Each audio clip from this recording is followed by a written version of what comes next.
लगा लो बेस लगा लो लगा लो।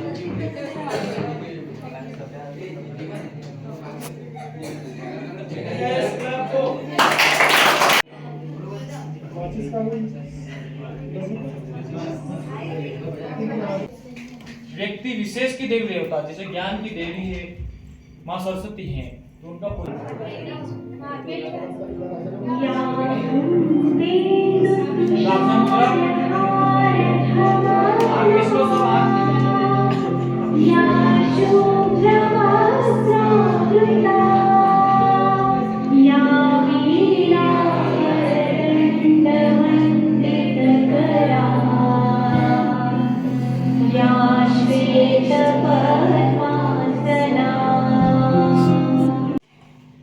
मैं आपसे डिजिटल साक्षरता जो हमारी थीम है एनएसएस कैंप की उसके बारे में चर्चा करना चाहती हूँ।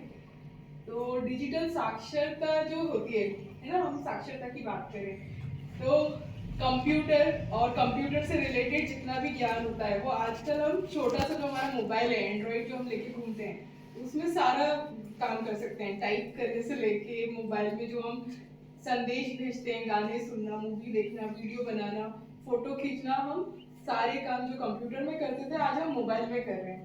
और डिजिटल साक्षरता मिशन की शुरुआत हुई थी 2015 में। आज हम 10 साल बाद अगर देखें तो डिजिटल साक्षरता 10 साल से यहाँ तक उसका सफर कैसा रहा।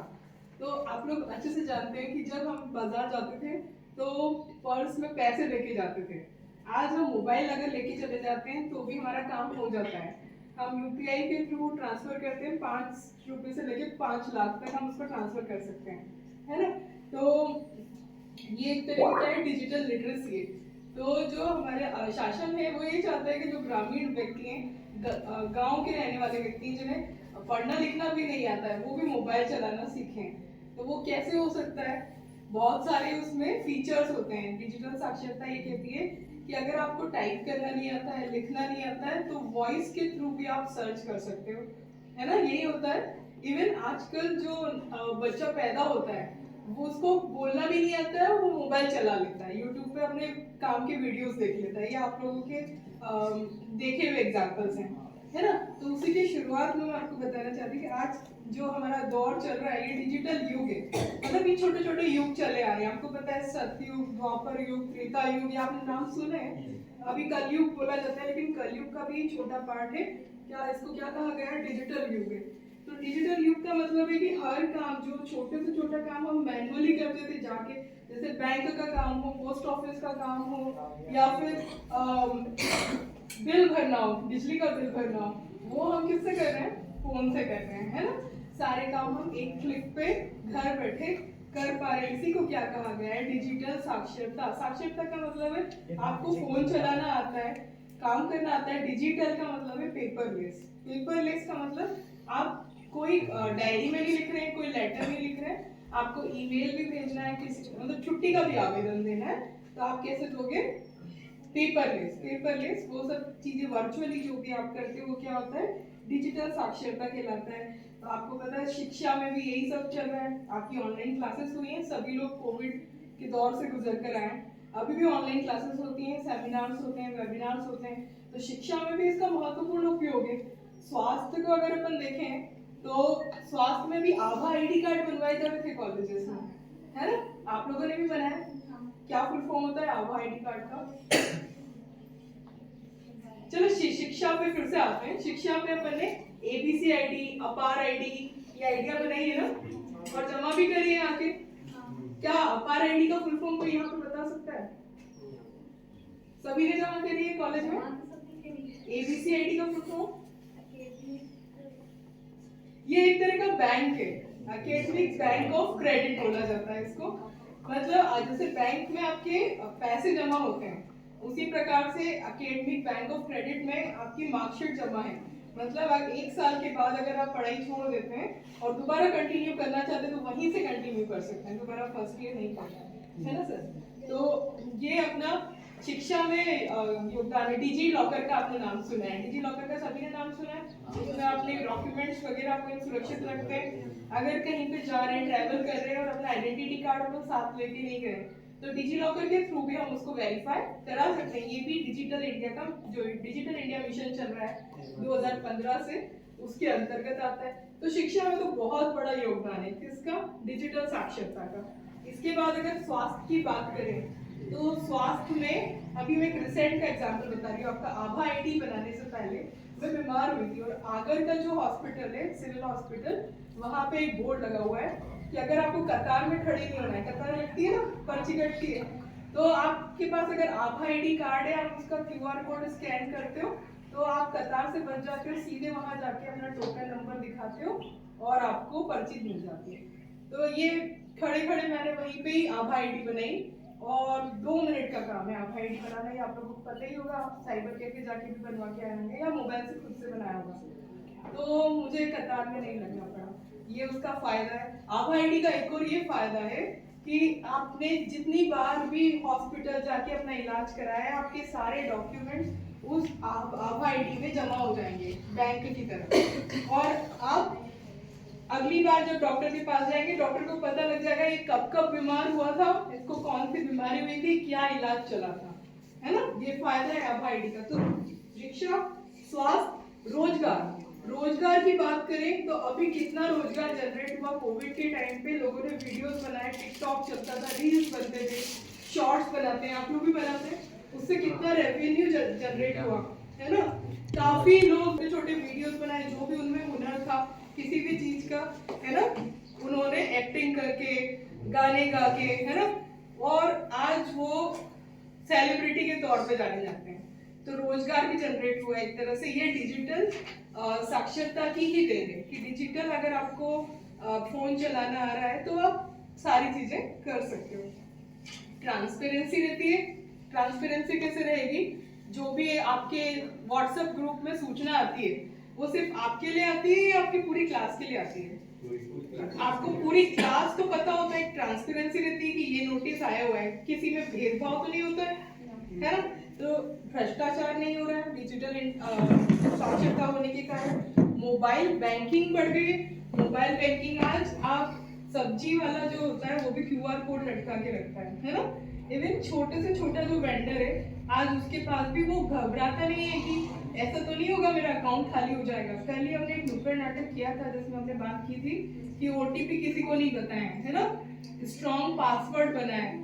तो आज वो साक्षरता गांव-गांव तक फैल चुकी है। जो छोटा तबका था वहां पर भी ये पता है कि अगर मैं QR कोड अपने अकाउंट का लटका रहा हूँ, दैट मीन्स ये नहीं है कि मेरा अकाउंट खाली हो जाएगा। लेकिन जब शुरुआती दौर था तो शुरुआती दौर में क्या होता था कि लोगों को भय होता था कि ऐसा तो नहीं होगा कि कोई मेरे साथ में छल कर देगा।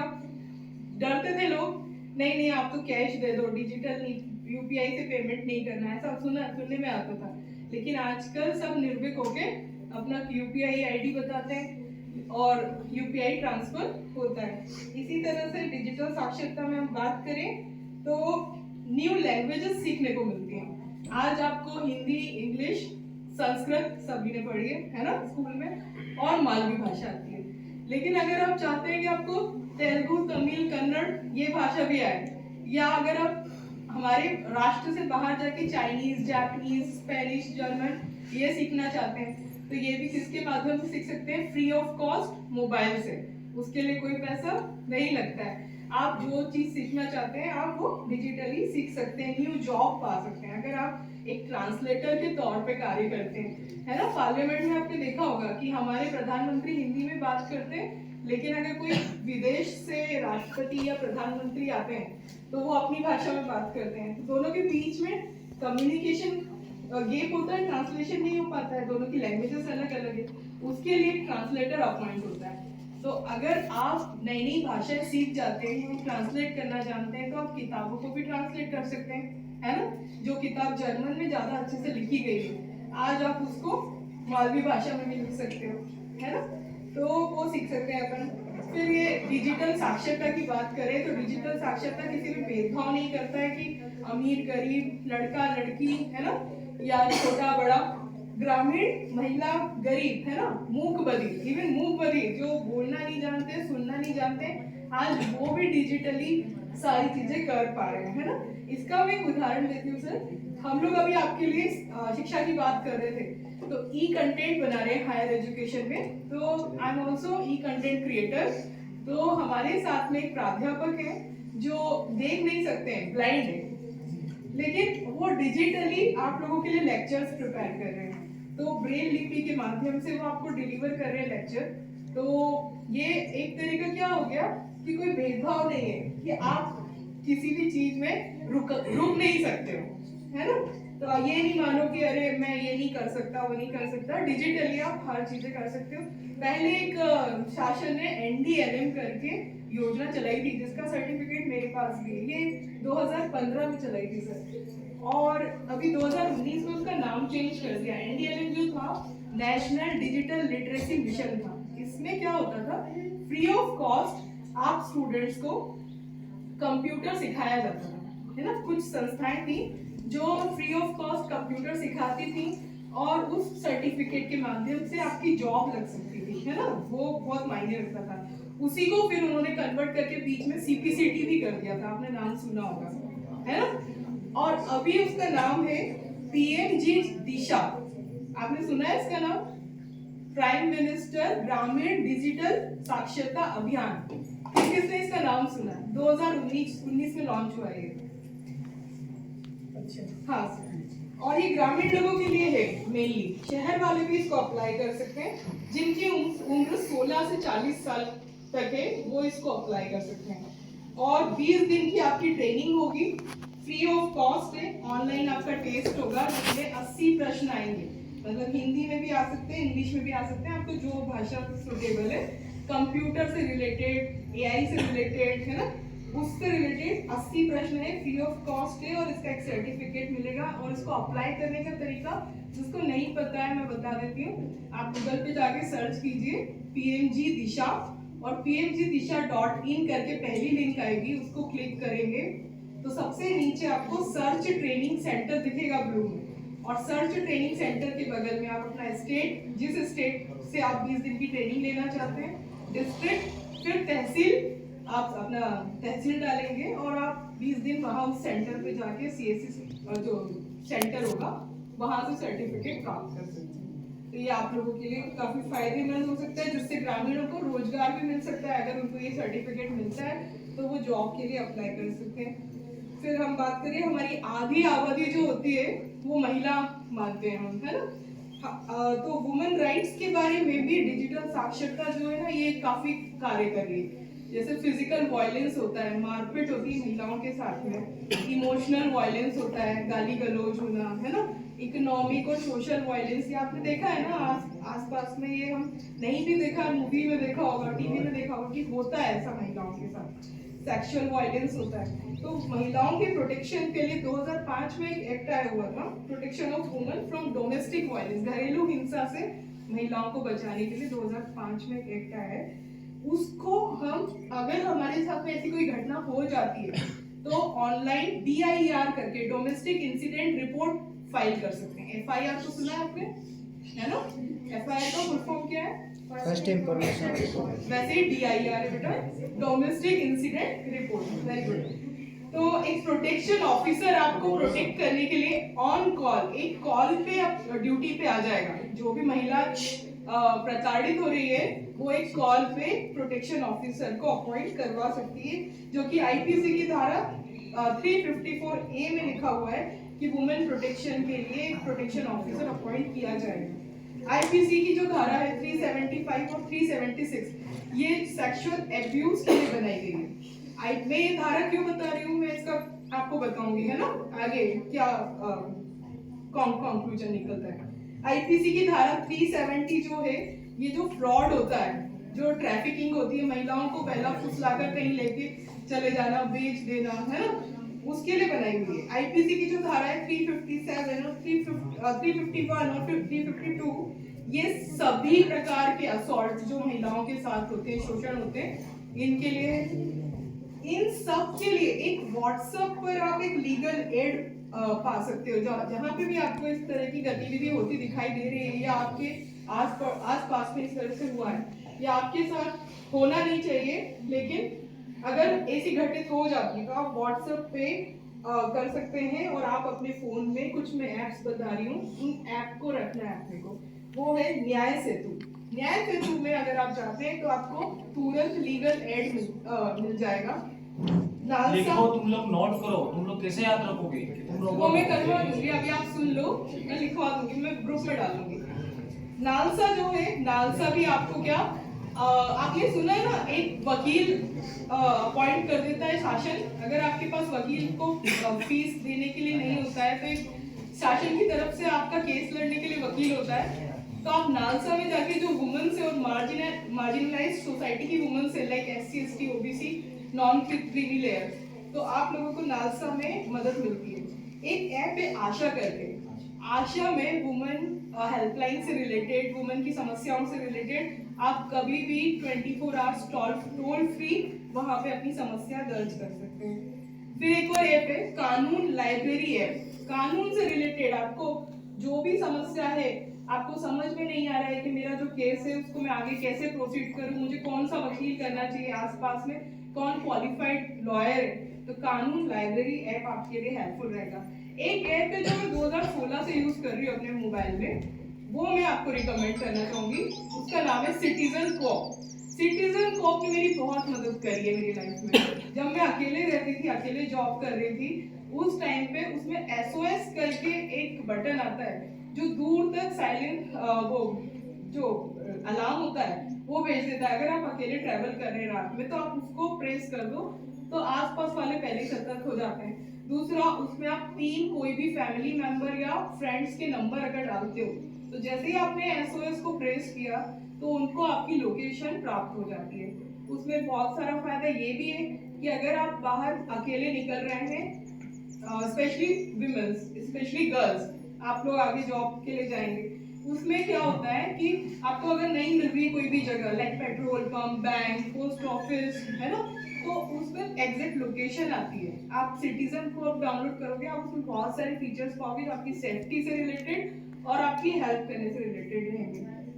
आभा का मैंने आपको एक्सपीरियंस अपना बताया, तो आप मैं चाहूंगी सभी स्टूडेंट्स जो आप लोगों को निर्देश भी दिया हुआ है व्हाट्सएप ग्रुप के माध्यम से कि आपको आभा ID कार्ड बनाना है। अभी मैंने उसका थोड़ा फायदा बताया और भी मैं जान रही हूँ कि आभा ID का और क्या फायदा हो सकता है। तो आप लोग सभी, जैसे आधार कार्ड बनाया था आपने, आधार कार्ड बना रखा है ना जन्म से, आभा ID कार्ड भी उसी तरह से बना लीजिए।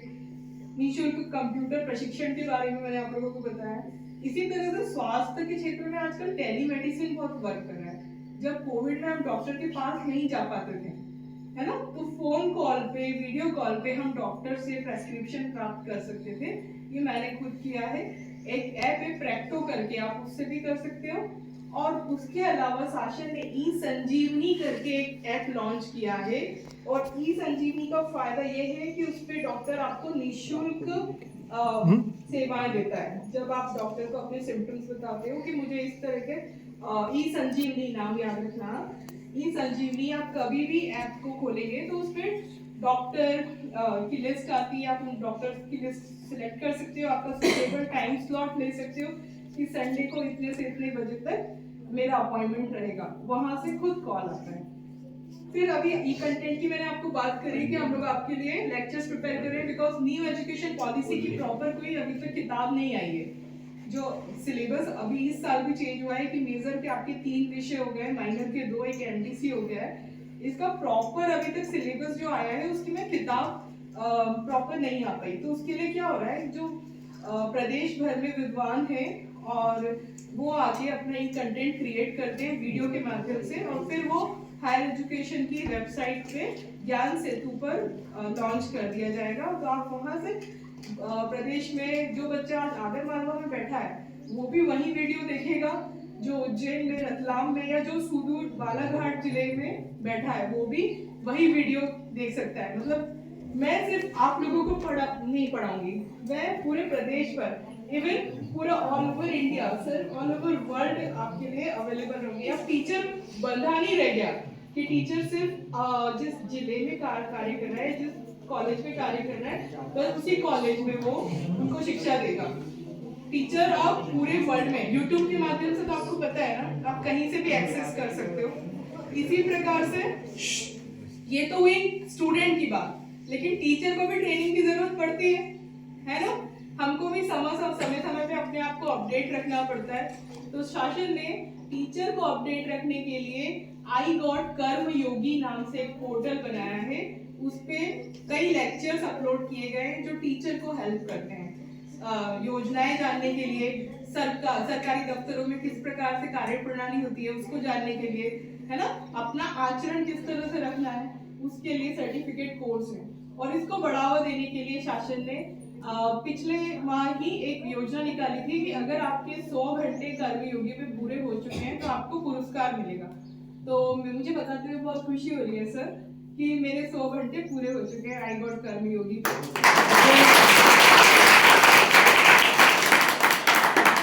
इसके साथ ही आपने चैट जीपीटी का नाम सुना है।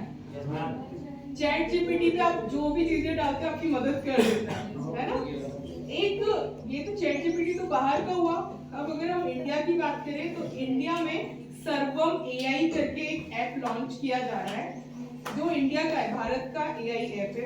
अभी एक यूनियन बजट की स्पीच दी गई थी निर्मला सीतारमण जी द्वारा, है ना? बजट की स्पीच आप लोगों ने सुनी होगी। वो बजट की स्पीच इंडिया की जितनी भी भाषाएं हैं उन सब भाषाओं में लाइव उसी टाइम पे रियल टाइम पे प्रसारित की गई एक साथ। वो किसके थ्रू हुआ? सर्वम एआई के द्वारा। और सर्वम एआई जो है वो दो चीजों पे वर्क करता है। सर्वम विजन पर, जिसमें कि देखना, ऑप्टिकल कैरेक्टर रीडर के थ्रू वो देख रहा था। और बुलबुल V3 जो है वो सुनना और बोलना भाषा सभी बोली, लाइक मालवी, है ना, निमाड़ी, एनीथिंग। भारत में कितनी जनसंख्या है? 1.4 बिलियन, है ना? तो 1.4 बिलियन लोगों ने वो स्पीच को अपनी अपनी भाषा और अपनी अपनी बोली में सुना है। इसी तरह से 1 मार्च है आज। 1 मार्च में हमने सुना है कि सिम बाइंडिंग का प्रावधान रखा गया है। सिम बाइंडिंग क्या होता है? जैसे अगर मेरा व्हाट्सएप ग्रुप किसी और सिम से है और वो सिम किसी और फोन में है तो इस तरह का नहीं चलेगा। नो सिम नो एक्सेस, मतलब अगर आपके फोन में वो सिम नहीं है तो आप व्हाट्सएप से उसका एक्सेस नहीं पा सकते हैं। तो उस फोन में वो सिम होना जरूरी है। जैसे हार्डवेयर और सॉफ्टवेयर का वैलिडेशन किया जाता है, तो ये आज से ही लागू किया जा रहा है। आप इस पे थोड़ा सा मतलब रिसर्च कीजिए, जिसमें आइडेंटिटी को फाइंड आउट किया जाएगा तो फ्रॉड से बचा जाएगा। एआई आपने सुना है ना, आर्टिफिशियल इंटेलिजेंस, चैट जीपीटी के अंदर आ रहा है, जेमिनाई है, उसके लिए हम देखते हैं। तो वो फोन में, कार में, इवन घड़ियों में आजकल बता देते हैं आपने कितने कदम चल लिया है ना? पानी पीने का समय हो गया है, उठ जाओ, बहुत देर से बैठे थे, ये घड़ियों में बता दिया जाता है ना? घर घर तक पहुंच हो गई है। इवन सीसीटीवी की पहुंच अपने फोन में है। जैसे हमारा एग्जांपल देते हैं सर कि हमारे क्वार्टर में तो सीसीटीवी लगा है ना? आज हम उसको हम अभी यहाँ बैठे भी हमारे फोन में एक्सेस कर सकते हैं कि वहाँ क्वार्टर पे क्या हो रहा है ना? इवन उसमें वॉइस का भी होता है। वॉइस में भी हम वहाँ पे जो है, जैसे अगर हमने कोई घर में मैट रख रखी है, कोई छोटा बच्चा उसको संभालने के लिए, तो हम उसको निर्देश दे सकते हैं वॉइस में कि जैसे वो गिर रहा है, वो उसको ध्यान नहीं दे रही है ना? तो वहाँ हमारी वॉइस पहुंच जाएगी सीसीटीवी में देखकर। तो ये डिजिटल इंडिया का ही तो एक वो उदाहरण है एक तरह का, जो हम आगे बढ़ते जा रहे हैं विकसित भारत 2047 की ओर। अब अगर हम बात करें, सेल्फ ड्राइविंग कार आ गई है। देखिए आपने, बिना ड्राइवर की कार चलती है ना? वंडर कार नहीं, वो जो अपने आप चलती है, आजकल वो भी आ गई है। तो किसी भी बोली में भी हम सर्च कर सकते हैं। जैसे आपको मालवी भाषा आती, कल हमने नुक्कड़ नाटक में मालवी भाषा बोली थी इंदिरा, है ना? आप उस भाषा में भी गूगल को अगर कुछ सर्च करते हो, जैसे गांव वाली अगर कोई महिला है वो सर्च कर रही है, तो गूगल ये मना थोड़ी करता है कि प्रॉपर हिंदी में बोलो, समझ लेता है ना? हाँ, तो किसी भी भाषा में समझ लेता है वो। फिर मैंने ड्रोन की बात करी थी आपको। ड्रोन भी डिजिटल इंडिया का ही उदाहरण है, जो कि हमारे खेती कृषि में ड्रोन के थ्रू हम देख पाते हैं कि कहाँ पे फसल बर्बाद हो रही है, कहाँ पे कीड़े लग रहे हैं, है ना? ड्रोन से निगरानी कर पाते हैं। अब लिमिटेशंस भी तो है, मौसम भी देख पाते हैं, मौसम है, अपना मिट्टी है, उसका पीएच जान पाते हैं रोबोट के थ्रू, एआई के थ्रू। कृषि में हम ये सब, अच्छा लिमिटेशंस क्या है? बहुत फायदे बता दिए मैंने आपको डिजिटल साक्षरता के कि डिजिटल आप लिटरेट हो जाओ, कुछ नुकसान भी तो होंगे। मैम इसका गलत यूज भी तो हो सकता है ना। वही तो क्या, जैसे कि मैम कोई ड्रोन का यूज करके किसी की प्राइवेसी में भी तो इंटरफेयर कर सकता है। Privacy, very good, data privacy. तो आपको ये पता है ना कि पहले आप जब ऐप डाउनलोड करते हो आपसे कुछ क्वेश्चन पूछता है कि आपकी लोकेशन जान रहे हो, क्या आपकी गैलरी में एक्सेस पा सकते हैं, क्या आपके फोटोज देख सकते हैं, क्या आपके कॉल लॉग देख सकते हैं। तो ये आपके ऊपर डिपेंड करता है। संविधान भी कहता है आर्टिकल 19 में राइट टू प्राइवेसी, मतलब हर एक इंडिविजुअल की अपनी एक निजता है, उसको बनाए रखना है। जब आप उसको अलाउ कर दोगे तब तो वो देख ही पाएगा। ये आप पे डिपेंड करता है किस ऐप को अपने फोन की गैलरी में एक्सेस देते हो, किस फोन ऐप को आप कॉल लॉग तक एक्सेस देते हो, है ना। ये आप पे डिपेंड करता है ना कि आपको अपना फ्रेंड कैसे चुनना है ना। तो यहाँ पे डेटा प्राइवेसी हो गया। दूसरा है स्ट्रॉन्ग पासवर्ड बनाना, ठीक है। कैसे स्ट्रॉन्ग पासवर्ड बनाया जाए जो किसी और को समझ नहीं आए, कोई ट्रैक नहीं कर सके। ऐसा आपको स्ट्रॉन्ग पासवर्ड बार बार चेंज करते रहना चाहिए। अपने फोन में एक फीचर को ऑन करना चाहिए जिसका नाम है अलर्ट फॉर अनऑथराइज्ड लॉगिंग। मतलब कोई अनऑथराइज्ड आपकी ईमेल आईडी में या किसी भी अकाउंट में, सोशल मीडिया अकाउंट में अगर लॉगिन करता है तो आपके पास में उसका अलर्ट आ जाना चाहिए। अलार्म आता है ना, जैसे अलर्ट आ जाना चाहिए। जैसे हमारा फोन घूम गया था, हमारा एग्जांपल हम देते हैं केदारनाथ में सर। तो अगर किसी का फोन घूम जाता है या मिलता नहीं, तो एक वेबसाइट है CEIR करके, CEIR जो वेबसाइट है आप सर्च करके पहली लिंक आ जाएगी, है ना। मैं उसका डोमेन नहीं बता पा रही हूँ, CEIR.in है, ठीक है। तो आप अपना फोन लॉक कर सकते हो, फोन की लोकेशन देख सकते हो।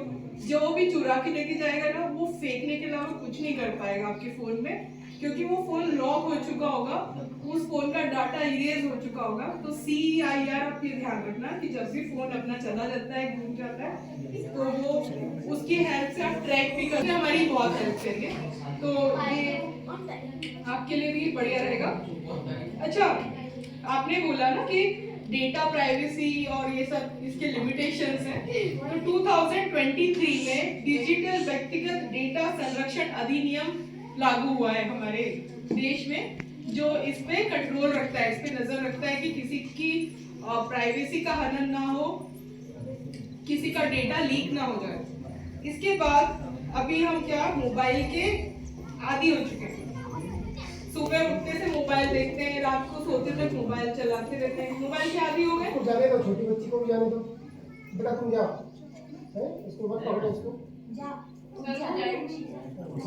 अच्छा, अगर कोई ज्यादा खाना खा ले एक ही दिन में, खा ले तो अच्छा बनता है, जैसे अभी कैंप में बहुत अच्छा खाना बन रहा है ना। उसके बाद जब दूसरा सत्र होता है, आके थोड़ा सो जाते हो, तो मतलब ऊँघते रहते हो, निष्क्रिय हो जाते हो, इनएक्टिव हो जाते हो। अभी तक कितने एक्टिव लगे हो ना। मैं यही सोच रही थी सर, मेरा लेक्चर आप ना लंच के पहले ही रखो। तो अभी क्या एक्टिव हो, बहुत ध्यान से सुन रहे हो। खाना खा के अपन कैसे हो गए, बहुत निष्क्रिय, ज्यादा खाना खा, वैसे ज्यादा फोन चला के अपन कैसे। बहुत सही जानकारी दी है मैम ने, अभी तक जितनी बताई है। अभी चलिए, अभी और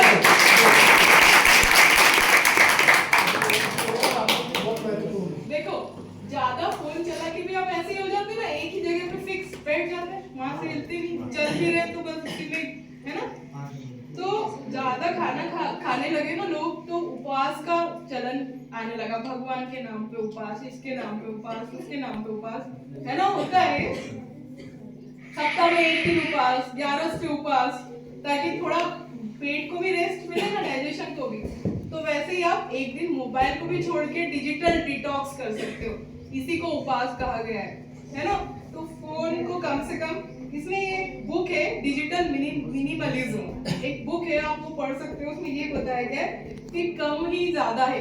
एक आप टाइम निर्धारित कर लीजिए कि व्हाट्सएप ग्रुप जो हमारा कॉलेज का है, उसको हम खाना खाने के बाद 10 मिनट देखेंगे, बस दैट्स इट, बस उसी को ही देख रहे हैं। फिर नोटिफिकेशन आ गया कहीं से, वहां चले गए, फिर यूट्यूब पे पढ़ने बैठे थे, फिर नोटिफिकेशन आ गया, फिर वहां चले गए।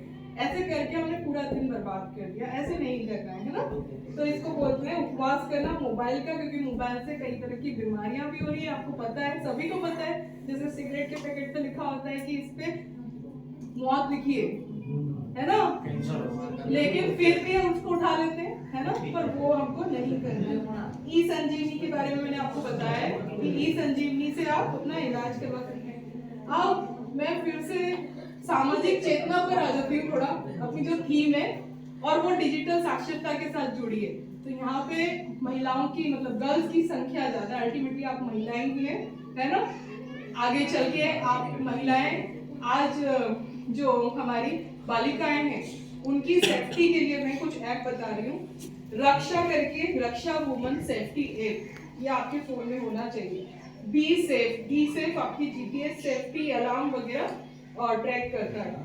माय सेफ्टी पिन सुना ना, पिन लगाते हैं अपन साड़ी वगैरह में, वैसे ही उसी ऐप का नाम माय सेफ्टी पिन है। एक बहुत अच्छा ऐप है शेक टू सेफ्टी। शेक मतलब हिलाना। अगर आपने इस तरह से फोन को हिला दिया, मतलब कुछ इतना भी करने का आपके पास समय नहीं मिला है कि आप बटन दबा सको, सामने से मुसीबत आ गई, आपने सिर्फ फोन हिला दिया तो शेक करते ही लोकेशन आपकी पहुंच जाएगी आपके घर वालों तक कि किस जगह पे आपने फोन को शेक किया था। तो ये बहुत अच्छा ऐप है। गवर्नमेंट फोकस कर रही है एआई पर, जिसमें वो ये बोल रही है कि 3 बेसिक नीड हुआ करती थी हमारी मूलभूत आवश्यकता पहले जीने के लिए। कौन कौन सी थी? लेकिन आजकल एआई भी हो गई है, वही डिजिटल साक्षरता है। तो डिजिटल साक्षरता को गवर्नमेंट रोटी कपड़ा मकान के बराबर ही समतुल्य मानने लगी है कि जितना जरूरी रोटी है उतनी ही जरूरी डिजिटल साक्षरता है। ठीक है, तो ये मैंने आपको बताया। 10 साल हो चुके हैं, 2015 में डिजिटल इंडिया मिशन लॉन्च हुआ था। अगर हम बात करें डिजिटलाइजेशन की, तो डिजिटलाइजेशन एक तरह का सेतु का कार्य कर रहा है। सेतु समझते हो ना, ब्रिज, एक जगह से दूसरी जगह को जो दूरी होती है उसको पाटने का कार्य करता है ना ब्रिज। तो जो मार्जिनलाइज सोसाइटी है, वुमन है, ग्रामीण है, इलिटरेट पीपल्स है, सुन लो, खत्म कर रही हूँ बस।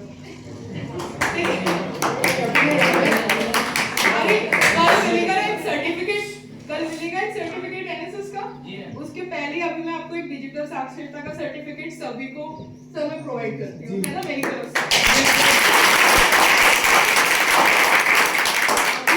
जितनी भी जानकारी दी है उस जानकारी के बेसिस पे 10 प्रश्न है, ठीक है, मेरी तरफ से नहीं है, वो माय गवर्नमेंट का सर जो पोर्टल है ना अपना माय जीओवी वाला, सबके उसमें फोन में है। अभी माय भारत भी करा है सभी ने, है ना, किया था ना विकसित युवा वाला। हाँ, तो उसकी मैं अभी एक ग्रुप में लिंक आपको शेयर करती हूँ। वो 10 प्रश्न है, वो 10 प्रश्न जो मैंने अभी तक पूरा लेक्चर दिया उसी पे बेस्ड है, और अभी तुरंत के तुरंत आपको वो सर्टिफिकेट मिलेगा। तो बस मेरा यहीं पे लेक्चर खत्म होता है कि डिजिटलाइजेशन एक ब्रिज की तरह कार्य कर रहा है। किन के बीच में? मेरे आपके बीच में, हम फोन के थ्रू पढ़ सकते हैं। गरीब और अमीर के बीच में, इवन पहले खत लिखा जाता था, अगर कोई समस्या होती थी तो अपनी समस्या मुख्यमंत्री तक पहुंचाई जाती थी, प्रधान। अब क्या कर रहे हैं, एक क्लिक पे उनका नंबर भी याद है तो फोन लगा देते हैं ना झट से, है ना, कि अरे वो मेरी पहचान वाला है उसको फोन लगा दो, यही करते हैं ना, है ना रविंद्र। तो डिजिटल इंडिया ने क्या दूरी को खत्म कर दिया, दूरी को खत्म कर दिया। मैंने यहाँ पे फोटो खींचा, ठीक है, अब कोई विदेश में मेरा रिश्तेदार है तो उसको मैं एक क्लिक में, 1 सेकंड में ये फोटो वहां तक पहुंचा सकती हूँ, है ना। तो दूरी खत्म हो गई। पहले इंतजार करना होता था कि चिट्ठी आएगी, उसको मिली कि नहीं, फिर उसके बाद में वो खत लिखेगा, ऐसे चलते ही रहता था, ये होता था। आप लोगों के टाइम पे फोन आ गया, है ना, तो आपने डिजिटल इंडिया देखा है। तो 2015 से 2025 डिजिटल इंडिया को 10 साल हो चुके हैं। अब हम आगे 10 साल में उसको कहाँ देखते हैं, ये आप लोगों से उम्मीद करते हैं, because you are the future नागरिक ऑफ आवर नेशन। ठीक है, तो इसी के साथ मैं अपनी वाणी को विराम देती हूँ और साथ ही में लिंक आपको ग्रुप में प्रेषित कर रही हूँ, और उसके जो प्रश्न हैं 1 बाय 1 हम उसको सॉल्व करते जाएंगे, तो हमें एक सर्टिफिकेट प्राप्त होगा। धन्यवाद।